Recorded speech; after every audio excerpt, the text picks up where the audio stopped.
Après la mort de Louis XIV en 1715 et quelques soubresauts, la Bretagne va relancer son commerce maritime sur de nouvelles bases et dans de nouvelles directions. Elle va également renforcer ses institutions en mettant en place une sorte de gouvernement provincial, évolution que le pouvoir royal accepte difficilement. On va découvrir ce réveil inattendu et peu connu en compagnie de Jean-Jacques Monnier. Silence! Faites entrer l'accusé. C'est alors qu'on va parler d'un certain marquis de Poncallec. Oui, l'affaire Poncallec se déroule pendant la régence de Philippe d'Orléans, qui suit le règne de Louis XIV. La Bretagne est alors particulièrement pauvre et endettée. Le pouvoir central décide pourtant une forte augmentation des impôts et exige des preuves écrites de noblesse. Les États de Bretagne dénoncent les atteintes aux libertés de la province. Le marquis de Poncallec, lui, fait partie de cette petite noblesse rurale bretonne en grande difficulté. Exclu des États de Bretagne, un groupe de nobles rédige une protestation collective qui obtient plus de 300 signatures. Une vingtaine d'entre eux prend contact à Paris avec des opposants au régent, partisans du roi d'Espagne, qui n'est autre qu'un petit-fils de Louis XIV. En 1719, une guerre éclate entre la France et l'Espagne, et ce petit groupe est désormais considéré comme traître, même si l'Espagne n'envoie qu'un seul bateau. Poncallec et 3 autres conjurés sont décapités à la hache, place du Bouffay à Nantes. Une plaque rappelle encore ce drame. 16 autres condamnations à mort sont prononcées contre des conjurés en fuite. Alors pourquoi une répression aussi sévère ? C'est dire que pour le régent et ses conseillers, il fallait faire un exemple. On a mis en place un tribunal d'exception composé de juges venus de Paris, sans que le Parlement de Bretagne ait eu son mot à dire. Et entre le 21 novembre et le 30 décembre, pas moins de 304 personnes vont être interrogées à Redon, Saint-Nazaire et dans tout le pays de Guérande. Ce qui est grave, c'est que le droit des accusés est nié et la sentence est très très lourde avec 4 exécutions. Et pour empêcher toute mobilisation populaire en faveur des suppliciés, 6 canons sont installés sur les remparts du château des Ducs à Nantes et pointés sur la ville. En ce 26 mars 1720 coule le sang des Bretons qui avaient rêvé d'une sorte de république bretonne. La légende de Poncallec ne fait que commencer. La brutalité de la sentence choque des générations de Bretons et la vie malheureuse du marquis de Poncallec va être prise dans de nombreuses complaintes et dans des livres d'histoire de l'époque romantique. On peut dire que cette histoire a nourri l'identité bretonne moderne. La Chambre a déclaré les sieurs de Guer de Poncallec, de Montlouis, le moine appelé ordinairement le chevalier du Talouette et du Quédic, prisonniers à la prison du château de cette ville de Nantes, atteints et convaincus des crimes de lèse-majesté et de félonie, pour réparation desquels la Chambre les a condamnés d'avoir la tête tranchée sur un échafaud qui sera à cet effet dressé dans la place publique de cette ville de Nantes. Traitura malostita, war marquis Poncallec gret, traitura malosdit, traitura malosdit. War marquis Johan Poncallec, Kirkwan ken dran ke kalone, traitura malosdit, traitura malosdit. Mignon a oad ar vre tonnet, a blanc moura ne oad eet, traitura malosdit, traitura malosdit.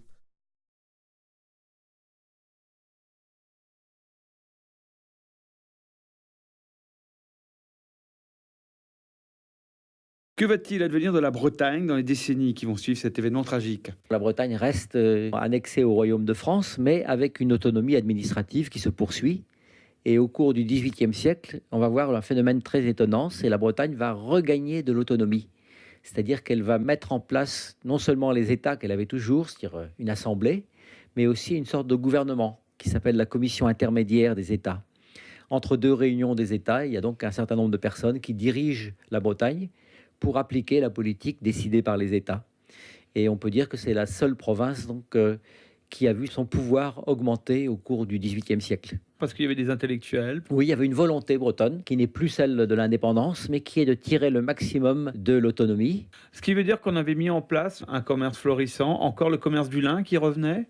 Oui, le commerce du lin se poursuit, hein, le commerce du chanvre également, le commerce du sel avec la région de Guérande qui permet à la Bretagne d'exporter du sel, produit de grande valeur parce qu'on en avait besoin pour conserver les aliments.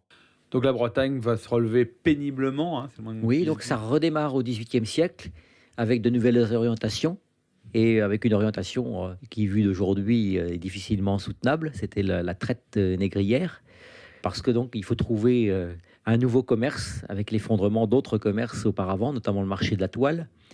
Et du coup, donc des ports comme Nantes et comme Saint-Malo vont se reconvertir sur la traite des Noirs vers l'Amérique.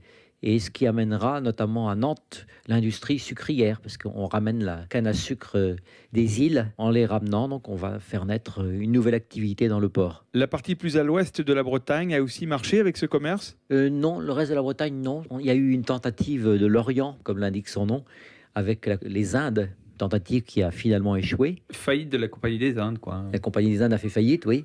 On vend également encore un peu de textile à l'étranger, mais avec beaucoup plus de concurrence. Un mot encore sur l'Orient. L'Orient a été spécifiquement créé en tant que ville pour la Compagnie des Indes. L'Orient a été créé pour ça, à l'embouchure du Blavet. Ça a été un échec après quelques années assez prospères, hein, dont témoigne encore, par exemple, le Port-Louis, à côté de l'Orient. D'où son nom.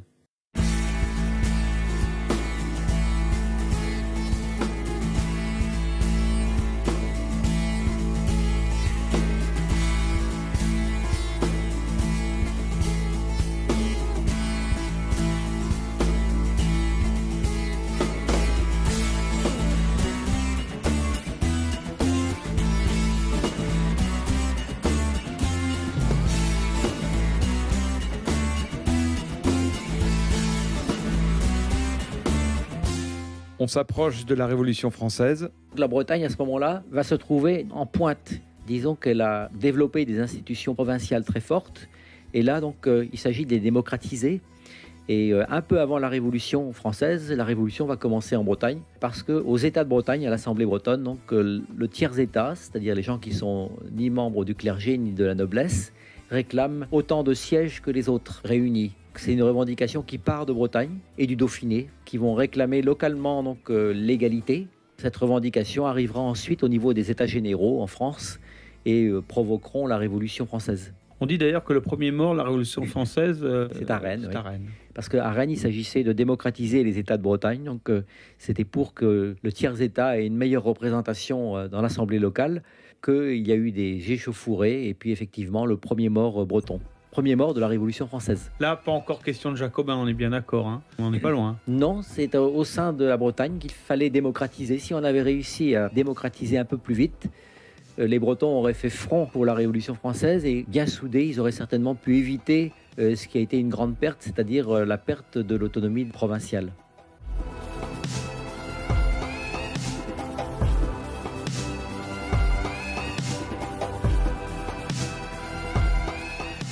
On y arrive à cette Révolution française qui démarre, on l'a vu, en Bretagne, bon, qui a les conséquences que l'on sait en région parisienne. Ça nous revient un petit peu comme une vague. Comment se comportent les députés bretons à Paris ? Disons que les députés bretons, ils ont déjà commencé leur révolution dès 1788 à Rennes. Et donc, ils ont déjà toutes les idées nouvelles d'égalité, de propriété mieux répartie. Et ils vont à Paris, ils vont être un peu à la pointe du combat. Il y a des noms ? Le Chapelier, par exemple, l'Anguinet, etc. Et ces gens-là, donc des députés bretons, le père Gérard, un peu plus loin, un agriculteur, arrivent à Paris et ils éprouvent quand même le besoin de se retrouver. Et ils vont se retrouver dans un ancien couvent que l'on appelle le couvent des Jacobins. Ils forment un groupe qui s'appelle le Club Breton. Et ce club breton donc, va former plus tard le Club des Jacobins. Les Jacobins ont pour origine donc, les députés bretons. Pourquoi ils tiennent tant à ces réunions un peu communautaires, ces députés bretons à Paris ? Ils veulent se retrouver parce qu'on leur demande de supprimer la province de Bretagne. Or, dans leur cahier de doléances, ce n'est pas écrit dedans. On leur demande de sauvegarder les droits de la province. Ils éprouvent le besoin de se rencontrer et de se dire comment on fait ? Est-ce qu'on veut plus de liberté ? Ce n'est pas un recul pour la liberté que de garder la province de Bretagne qui, pour nous, convient très bien.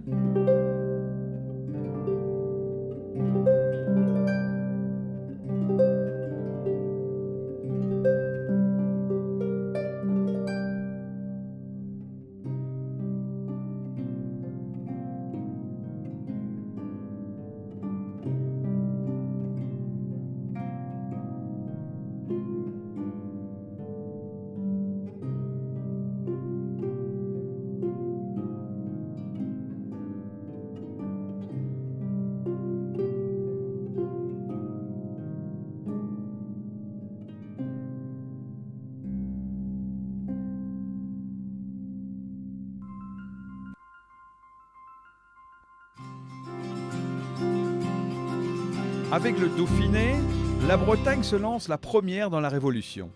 Elle voudrait se transformer et transformer la France en vraie monarchie constitutionnelle. Mais une révolution ne se contrôle pas et la Bretagne est entraînée dans le bouleversement général où les décisions ne se prennent plus à Rennes et à Nantes, mais à Paris. La France va devenir centralisatrice. Comment les Bretons vont-ils vivre ce traumatisme ? C'est ce que l'on découvrira dans le 11e épisode de la série La Bretagne en histoire. À bientôt.